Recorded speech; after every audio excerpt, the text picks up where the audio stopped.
Hello, good morning!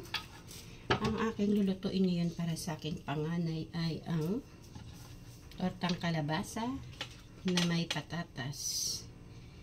Yan. Balatan lang natin siya. Kasi bawal siya ng karne.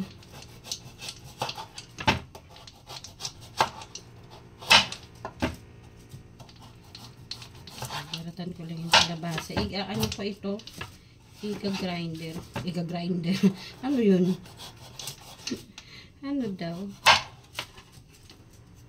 Iga-grinder. Yan. Balatan lang natin siya kasama yung ito bukas naman ito. Ito naman yung gagamitin ko para sa kalabasa. Ganito lang siya. Para pang torta naman. Torta kalabasa. Hirap kasi siya pagka hiwa. Lagot kayo. Ginawa nyo dyan.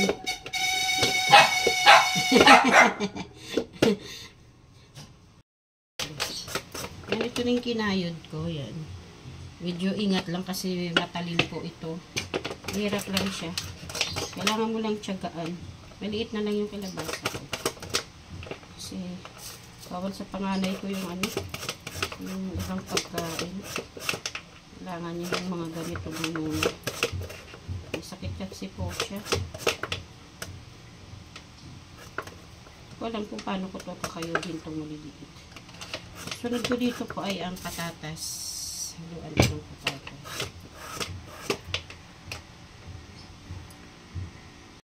Patatas naman. Ganon din ulit gagawin ko sa patatas. Balatan ko muna.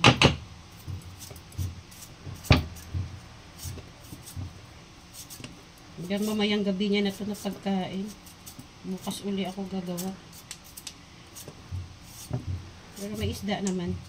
Kainin ko siya ngayon ng isda.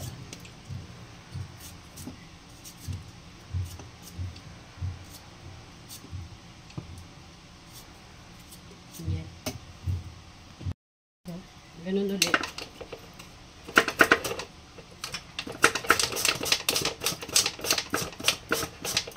Matalin ito mga guys. Madami siyang pinipin.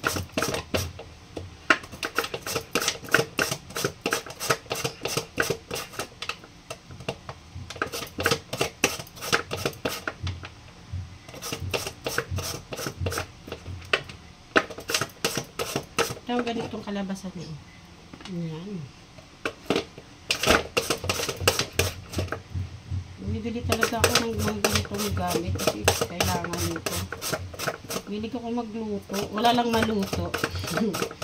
Joke. Char lang, char. Hey!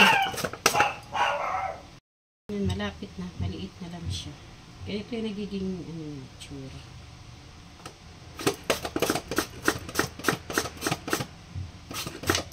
Hindi na ako nakakapaghulahop kasi pagising ko sa umaga, busy na ako. Hindi kagaya ng pag may pasok, kahit niligising ko ng maaga, nakapaghulahop ako. Kasi si Bunso ay gising, may ginagawa. Ngayon, wala nang ginagawa. Ako lahat. Pag may pasok naman, halos siya naman lahat ang gumagawa. Ay, cute nito. Ingat lang kasi ano siya ng itlog. Yan. Pero parang hindi pa siya gaano sa itlog. Dagdagan natin ang isa.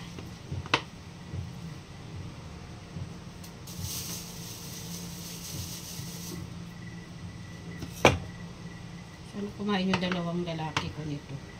Kaso kay ate lang to. Inom kasi siyang gamot. Kaya maaga akong late na nga ako magluluto. Galing pa kasi ako sa sa Bigas. Pumili ng halaman. Kasi pagagandahin namin yung gate. Yan. Abangan nyo na lang yung prito ko. Na po siya. Luluto ko na. Yan yung aking kalabasa. Tsaka patatas. I-update ko kayo mamaya. Ako naman, ang ulam ko ay 2 pirasong paksiw na matam bakal. Ay, panang isda to. Ito naman prito sa mga bata. Ako naman ay paksiw. Thank you for watching. Dalawa talaga yung sinasalang ko mga mais. Yung isa.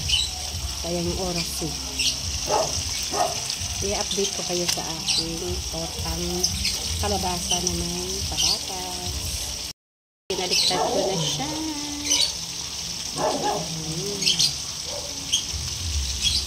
So, hindi pa. Palalagay ko lang. Siya, yan. Ganyan na po siya.